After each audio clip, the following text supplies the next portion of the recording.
Salty is a diesel who likes going past the signal box on the island of Sodor.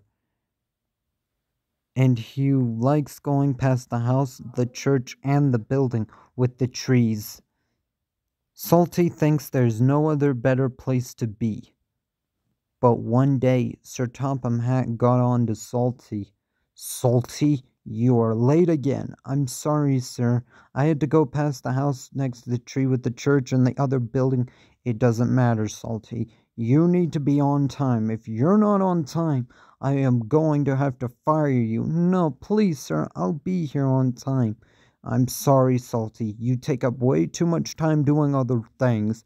I'm gonna have to fire you." Salty was very sad indeed. "Please, sir, I'll be prepared next time. Tomorrow." "Okay, but tomorrow or any other day, if you're late, you're fired." Then the rain came along.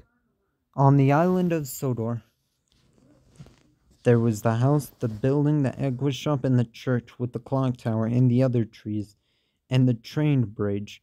Salty was determined that he could do his job on time and get his work done on time.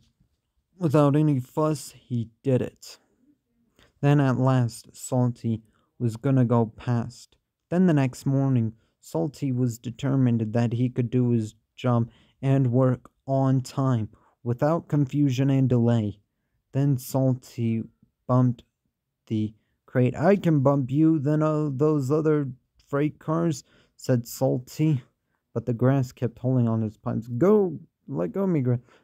"James, I don't know what I can do. I'm worried about getting fired from my job."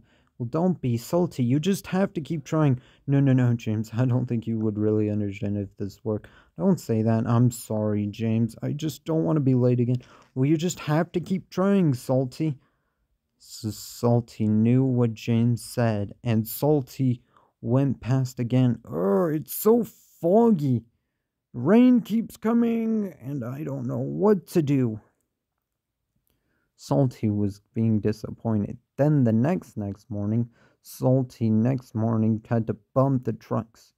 "Come on, trucks, get in line. You can't push us. You can't push us, Salty."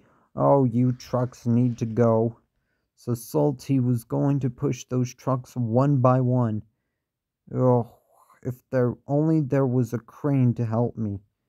A crane? Salty, what are you going to get a crane for? The crane has lots of jobs to do almost every day. "Oh, come on, driver. I'm pretty sure that crane won't have a lot to do."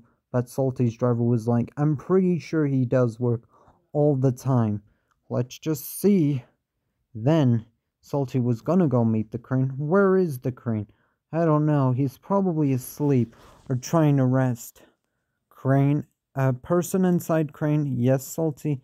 "Look, can you just do my jobs?" "Sure, Salty. I understand that you will get fired and that you're late every single time." Then at last, Salty was like, "Thank you, man in a crane. You're welcome." Salty finished his jobs at last, without a fuss or word done. Salty's driver was like, "Well done, Salty, you did it." Sir Topham Hatt was like, "Salty, you did your work." "Thank you, sir." Then the trucks behaved to Salty, and Salty pushed the trucks along. "Woohoo, I did it." And Salty pushed the trucks.